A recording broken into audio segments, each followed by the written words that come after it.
Ketika rudal-rudal Iran menghujani Tel Aviv dan Haifa selama 12 hari, hampir seluruh manusia mengarahkan pandangan ke Timur Tengah.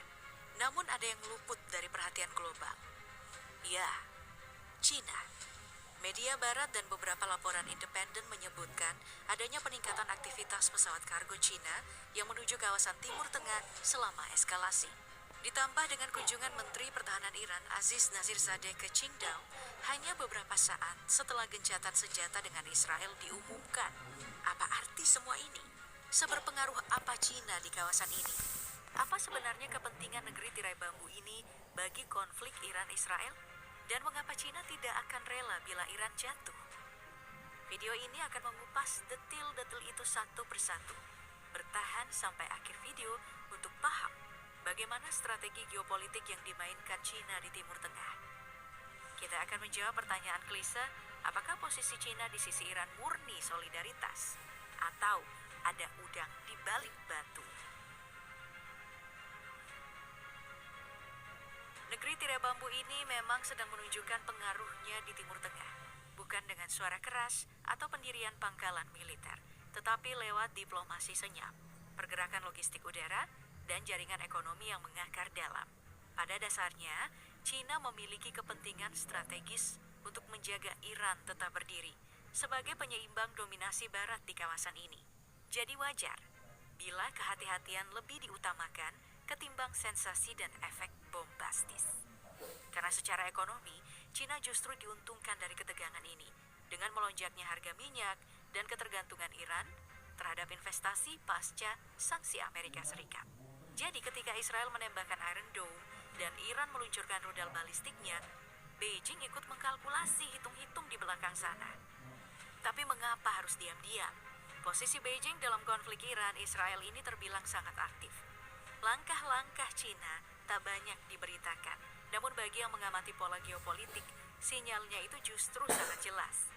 Di dalam minggu-minggu awal konflik, 5 pesawat kargo militer Cina itu dilaporkan mendarat di Iran tanpa identifikasi transponder, sebelum akhirnya menghilang dari radar sipil.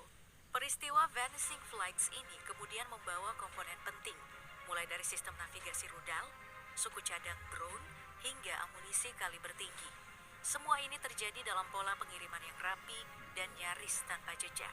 Di saat bersamaan muncul citra satelit kehadiran kapal perang Tiongkok di sekitar Selat Hormuz dan Teluk Persia, termasuk destroyer Type 052D yang diyakini mengawal jalur logistik senjata menuju pelabuhan-pelabuhan selatan Iran.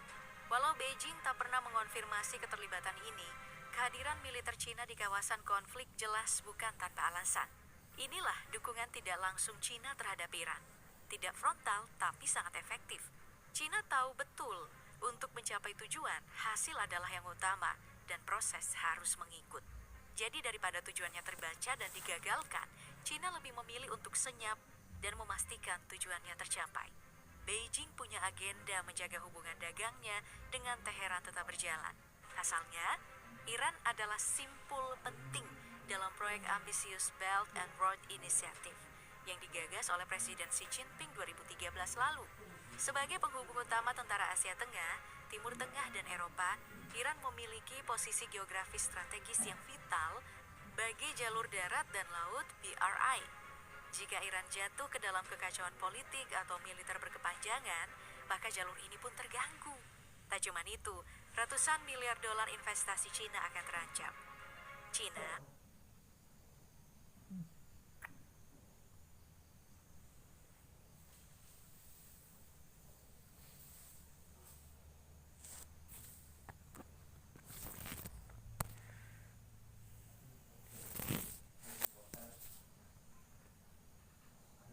telah menggelontorkan miliaran dolar untuk membangun infrastruktur pelabuhan, jalan raya, dan sistem kereta api di Iran, termasuk akses strategis di Laut Oman.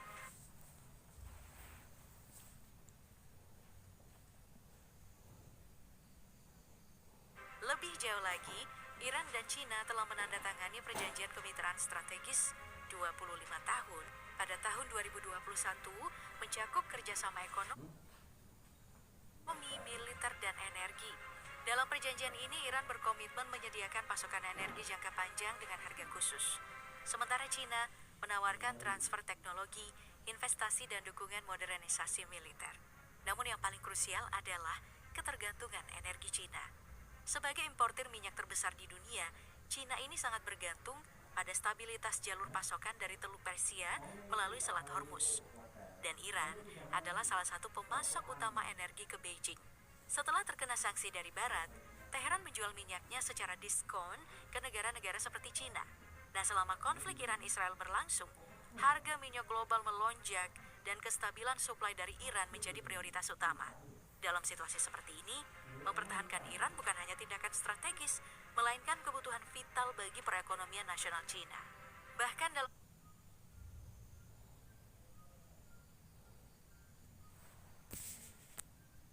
pernyataan tidak langsung yang dirilis oleh media milik pemerintah Cina, disampaikan bahwa setiap tindakan militer yang beresiko mengacaukan kawasan harus dihentikan. Ini adalah sebuah kode diplomatik yang sesungguhnya mengandung makna ekonomi. Iran tidak boleh kalah.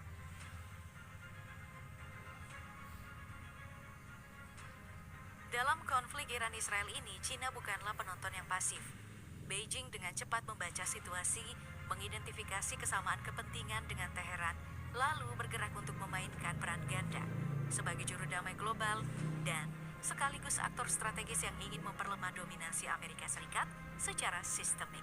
Iran dan Cina memiliki satu musuh bersama yang tak berubah sejak 2 dekade terakhir, hegemoni militer dan ekonomi Amerika Serikat. Ketika Washington memperkuat sekutu militernya di Asia Pasifik dan Timur Tengah, Beijing juga tak mau kalah.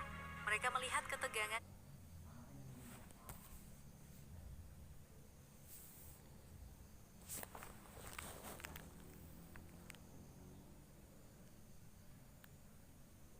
di Timur Tengah adalah peluang emas bagi Cina untuk mengalihkan perhatian dan sumber daya Amerika Serikat dari Laut Cina Selatan dan Selat Taiwan. 2 titik panas yang juga sedang memanas. Meski begitu, Cina tidak benar-benar diam. Beijing mengutuk semua bentuk agresi militer sepihak yang membahayakan kestabilan kawasan. Sebuah sindiran langsung terhadap operasi gabungan Israel dan Amerika Serikat di wilayah udara Iran dan Suriah. Di panggung internasional, mereka menunjukkan wajah diplomatik, menawarkan mediasi antara Iran dan Israel melalui saluran multilateral dan pertemuan bilateral. Upaya ini sekaligus memperkuat citra Cina sebagai aktor global yang stabil dan bertanggung jawab, berbanding terbalik dengan citra Amerika Serikat yang terjebak dalam konflik tanpa akhir. Namun, strategi Cina bukan sekadar simbolik. Armada tempur Laut Cina Selatan dilaporkan meningkatkan intensitas latihan tempur selama fase paling kritis dari konflik Iran-Israel. Manuver ini memperlihatkan bahwa Beijing sengaja memaksimalkan tekanan terhadap Amerika Serikat dari 2 sisi untuk menguras fokus Washington dengan cara simultan. Sementara itu, para pengamat menyimpulkan bahwa Beijing tidak menginginkan eskalasi penuh di kawasan, tetapi juga tak akan membiarkan Iran jatuh. Jika Teheran runtuh, Amerika Serikat akan memperkuat dominasinya di kawasan, yang bisa menekan pengaruh Cina secara ekonomi dan geopolitik. Dengan memainkan peran sebagai penyeimbang sambil menjaga hubungan erat dengan Iran, Cina berhasil mengubah konflik regional menjadi alat untuk mendesak dominasi global Amerika Serikat. Dan di dunia multipolar yang sedang terbentuk ini, setiap perang kecil bisa menjadi langkah besar dalam pertarungan hegemoni. Gencatan senjata antara Iran-Israel memang sudah diumumkan 25 Juni 2025 dan konfrontasi militer mereda sejenak. Namun dampak strategisnya terus meluas. Salah satunya adalah menguatnya kerjasama militer antara Cina dan Iran sekaligus Rusia. Sinyal terkuat adalah kedatangan Menteri Pertahanan Iran di Qingdao untuk bertemu dengan perwakilan Cina dan Rusia dalam sebuah forum keamanan regional. Rupanya, setelah melihat serangan balik Iran ke Israel yang berhasil menembus pertahanan udara Israel, membuka mata Beijing tentang potensi aliansi militer dengan Iran sebagai bagian dari strategi jangka panjang dalam menghadapi dominasi Barat. Sangat mungkin Cina akan memperkuat Iran dengan sistem anti-access, area denial seperti HQ-22 atau bahkan teknologi early warning berbasis satelit. Tapi poros baru Cina ini tidak hanya menggandeng Iran, tapi juga Rusia dan Korea Utara. Dukungan diplomatik mereka terhadap Iran adalah indikator awalnya. Ini semakin diperjelas dengan digelarnya pertemuan tingkat tinggi militer antara 4 negara tersebut dalam minggu-minggu terakhir ini. Tujuannya sangat clear, membentuk kerjasama pertahanan terpadu non-barat. Semakin jelaslah poros Beijing, Teheran, Moskow, Pyongyang. Jadi tak heran bila Cina, meski diam-diam, tetapi sangat aktif mengerahkan pesawat militernya dan mengirim logistik demi menjaga nafas bagi Teheran di tengah embargo dan tekanan Barat. Dan tatanan dunia baru yang multipolar, di mana Amerika Serikat tak lagi menjadi satu-satunya wasit geopolitik global, sedang terbentuk. Dunia yang dulunya satu kutub kekuatan di Washington bakal perlahan berubah.